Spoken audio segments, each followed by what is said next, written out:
Papas na Língua, com o professor Dionísio da Silva. Oferecimento Dr. Roberto Guida, cardiologista e clínico geral. Cuide da sua saúde. CRM 52494629. Ligue 24309063. Graças aos cuidados do doutor Roberto Guida, que cuida do coração, do nosso professor Dionísio, a gente tem o prazer de tê-lo conosco aqui, sempre muito saudável, num momento marcante da nossa coluna. O Felipe Moura Brasil já está na área? Ainda não, mas está chegando. Sabe quem está na área, Rodolfo? Quem? 516 mil doses. Só para dar essa boa notícia da vacina contra a Covid-19, acabam de chegar no estado da Pfizer e da Coronavac. Só aproveitando... Já que ele perguntou se estava na área, né? Exatamente. Valeu, Pinho. Belo gancho. Boa sacada. É mesmo, é importante chegar a vacina chegou agora, é gente. sério, Claro, vão ser distribuídas, claro. é importante. E não pode mesmo. interromper. O professor Dionísio, inclusive, está feliz com essa informação também. Professor, tudo bem? Bom dia. Bom dia, querido Rodolfo, querida Ágata, querido Cristiano. Olha, eu estou muito feliz, mas se está na área, estão atrasando demais. Eu já tomei as duas, mas eu quero a terceira. Boa. É verdade. O reforço depois, né, professor? Que eu acho que é o que vai ter que acontecer mesmo, né? Reforço, principalmente para pessoas com comorbidades, idosos, profissionais de saúde. Agora, o nosso ministro, né? Também pior que o Pazuello não dá para ser. Mas esse ministro Queiroga, além de ficar com quase 10 milhões de doses semana passada, não distribuir para a vacinação como na capital do Rio de Janeiro, ontem ele, para agradar um blog, sei lá, um site lá de pessoas apoiadoras de Bolsonaro, deu uma declaração, no momento de uma pandemia que a gente está vivendo, ridícula, dizendo que não é a favor da obrigatoriedade da máscara. Que belo desestímulo que ele dá. Não, acho que as pessoas têm que ter liberdade para usar ou não. Ô, ministro, tem um monte de prefeitura, de governo multando. O cinto de segurança, se fosse na tua lógica, ninguém usava. Começaram a descer o cacete em cima de multa, infelizmente. Contra a ignorância não tem jeito, ministro. O senhor deveria conhecer, inclusive, o Brasil. Não tem jeito. Tem que multar, tem que dizer que é obrigatório sim. No meio de uma pandemia é obrigatório sim. E tal. Tem gente que, obviamente, por favor. Mas é impressionante. Lá na CPI da pandemia ele não disse isso. Não, sim, claro, máscara. Temos que usar... Aí quando vai pra lá, dá uma entrevista dizendo que é contra a obrigatoriedade da máscara para agradar como diz o Felipe Moura Brasil, a claque. Querido Dionísio da Silva, bom dia para você. A gente está fazendo, se não é hoje, é na quinta que vem, aniversário da nossa coluna, né, professor? Bom dia, Rodolfo. Olha, a gente está fazendo aniversário e eu fiquei muito comovido quando você lembrava aí a dona Mercedes, porque você se lembra, nós somos testemunhas auriculares e oculares da história. Quem fundou essa coluna foi o Boechat e eu, lá no longínquo 2011, né? Evidentemente que eu me lembro a Band é uma equipe, nós estávamos, depois Thaís e você e eu almoçamos num cérebro almoço que nunca mais se repetiu, porque você descobriu que eu era do Inter. Eu já não falo de corda em casa de enforcado, porque você e o doutor Roberto Guida são tricolores. Então, alô, torcida do Flamengo, aqui é o Inter, nós demos de 4-2 lá, e termino por aqui. Vocês estão batendo nos cariocas nesse aspecto aí no Brasileirão. Professor, que beleza, que bom tê-lo conosco, é uma realmente alegria toda semana conversar com você e levar aos ouvintes tanto conhecimento e tanta informação.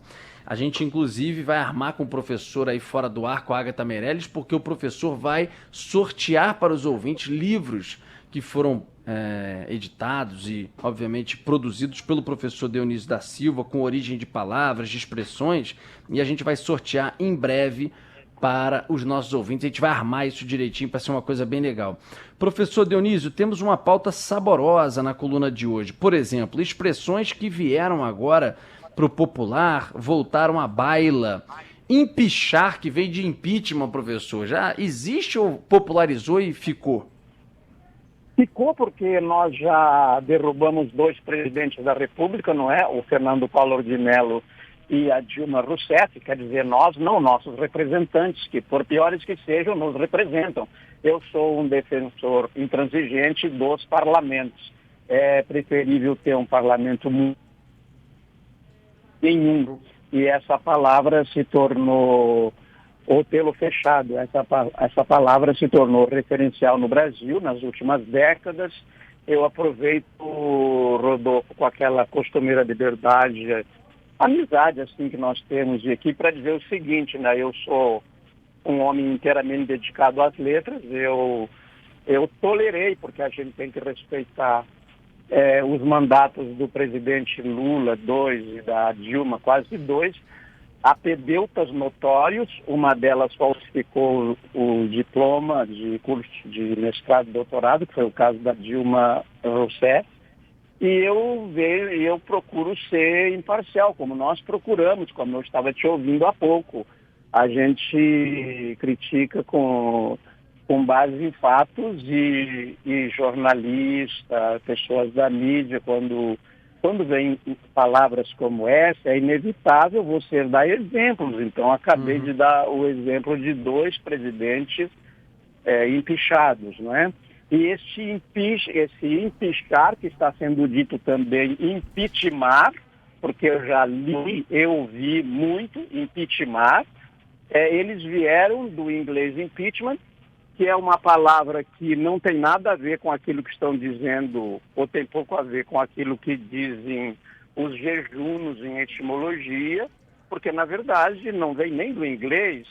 A raiz remota é o latim impedicare, que consistia em amarrar os pés da pessoa empichada, então, para ela não poder se locomover.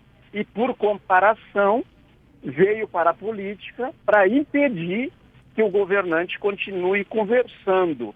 As palavras fazem uma longa viagem, elas querem dizer outras coisas na origem e depois mudam.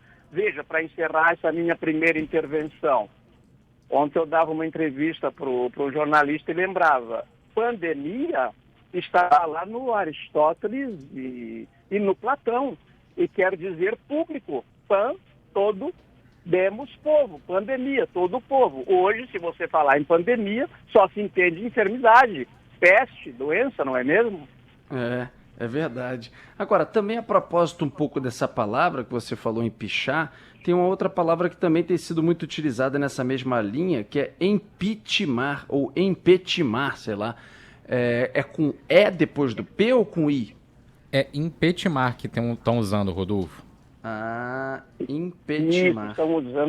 Eles estão usando, Rodolfo, assim. Foi o Pinho que falou, foi o Cristiano Pinho, Isso, né? Isso, professor. Alô, Pinho. Tudo bem, professor? Tudo bom. Olha, impeachment, eles estão escrevendo com I inicial e PE, impeachment. Agora, se fosse escrever como estava no latim e como veio para o francês, era com E inicial. Mas em inglês é uma língua muito simples e já pegou empêchement e fez impeachment com I inicial. E como o Brasil, o português do Brasil é muito assim, para o meu gosto, né? Muito submisso ao inglês, veja agora a última utilização, a última atualização, é mais recente, do vocabulário ortográfico da língua portuguesa. Simplesmente adotaram a forma inglesa, home office, job e tudo, sem aportuguesar. E foi o que aconteceu com o impeachment. Ainda não está aportuguesado até hoje. Agatha, já deu tempo, né, Rodolfo? Derrubando os 2 presidentes, já deu tempo a portuguesar. Professor, verdade, outra Agatha. palavra que a gente vai trazer hoje, nessa semana a gente teve a Operação Simonia, que inclusive prendeu aí o ex-secretário de Administração Penitenciária, e aí muita gente ficou perguntando qual a origem dessa palavra. Professor, explica pra gente. Agatha, nós não estamos de mal, né? Não, claro que não, professor. Nunca. É porque ontem ele falou comigo no WhatsApp e eu respondi só na minha cabeça. O ouvinte vai entender que às vezes a gente responde na nossa cabeça e esquece de digitar. Acontece isso comigo também, professor. A Agatha faz isso comigo direto. Não, é o contrário. O Rodolfo, às vezes, ele ouve o áudio, professor, e ele, assim, só ignora. Ele responde na cabeça dele, foi isso que eu fiz. Mas, viu? professor, não Então, estamos brigados. Você me entende. Que maravilha. Não, eu já sabia disso, estou brincando com os nossos ouvintes, porque isso aqui é uma grande família, né? Você sabe que eu tenho saudade da aurora da minha vida quando a gente ficava de mal, era tão bom, né? Durava tão pouco, né? Também com qualquer coisinha a gente era comprado para ficar de bem, né? Um doce, um picolé, um sorvete, já estava de bem de novo. Mas olha, a Agatha lembrou muito bem, né? Simonia é uma palavra que entrou agora, porque as palavras vão e vêm, né? Eu acho que isso aí é matéria para vocês que são jornalistas. Eu acho que o funcionário da polícia que chamou a operação de simonia é teólogo, ex-seminarista como eu, para dar o nome de simonia, porque simonia é como aquelas palavras, abriografia, não é? Zeppelin, que o nome da pessoa ficou na palavra Simão, o mago, no século I da nossa era, que alguns grafam AD, ano Domini, ano do Senhor, outro grafam DC, depois de Cristo. O Simão, o mago, ele queria comprar dos apóstolos este poder que eles tinham de impor as mãos e curar e resolver problemas do povo.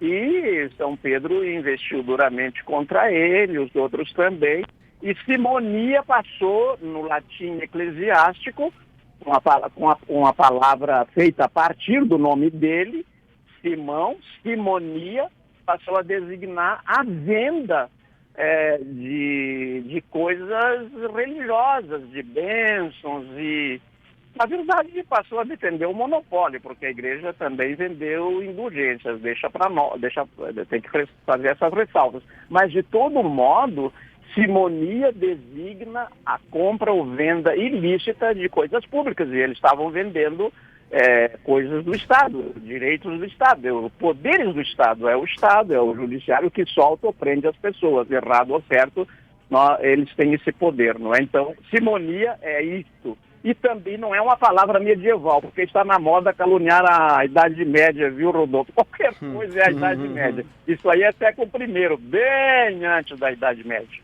Professor, se você puder, até por causa do horário, nessa última agora expressão, você ser bem curtinho, porque eu não queria deixar passar. Aliás, o Felipe Moura Brasil, que já está aí na área, ele fala bastante isso, né, de expressão. Bom dia, salve, salve, Felipe. Milícia digital você separou a propósito das investigações, enfim, das coisas que têm acontecido nessa área. Milícia digital, professor? Isso, vamos ser rápidos então. Olha, eu só lembro aos ouvintes então que muitos deles tiveram que ler Memórias de um Sargento de Milícias. A milícia nunca foi pejorativa antes, né? Você também leu, Rodolfo? Certamente. Claro. Para poder, né? Sim. Mas a milícia não era uma coisa pejorativa. Desde que ela veio do latim, a palavra em latim milis é soldado, então militar, milícia são coisas que tinham uma boa referência sempre, porque garantem a segurança, porque lutam contra o bandido e tal. Mas agora mudou de significado porque passou a designar um poder paralelo. Essa milícia não é a milícia legítima, que aliás já mudou de nome, de uso, e aquilo que é feito por sistemas eletrônicos, que é o digital. O digital veio de dígitos, em latim é só dedo, mas passou a designar esse sistema eletrônico. Então, milícia digital é essa atuação que já se faz no real, feita nos meios eletrônicos, milícia digital, que realmente está perigosíssima. Abraço, professor querido. Até semana que vem a gente vai armar isso aí da premiação, enfim, para os ouvintes. Semana que vem a gente anuncia aqui na coluna, tá bom? Já tem até, professor, sugestão para semana que vem, hein? Vou te mandar. Então tá bom, os ouvintes participando. Beijo para vocês, desculpe ter me alongado, mas esse assunto realmente é maravilhoso. Rodolfo, muito obrigado pela força, você é um irmão querido. O alemão inventou 1.200 palavras na pandemia. Caramba. E nós só uma centena. Putz, grila, que beleza, hein? Bom, é isso, professor. Um grande abraço para você e até semana que vem. Tchau, tchau. Até a semana que vem. Um beijo.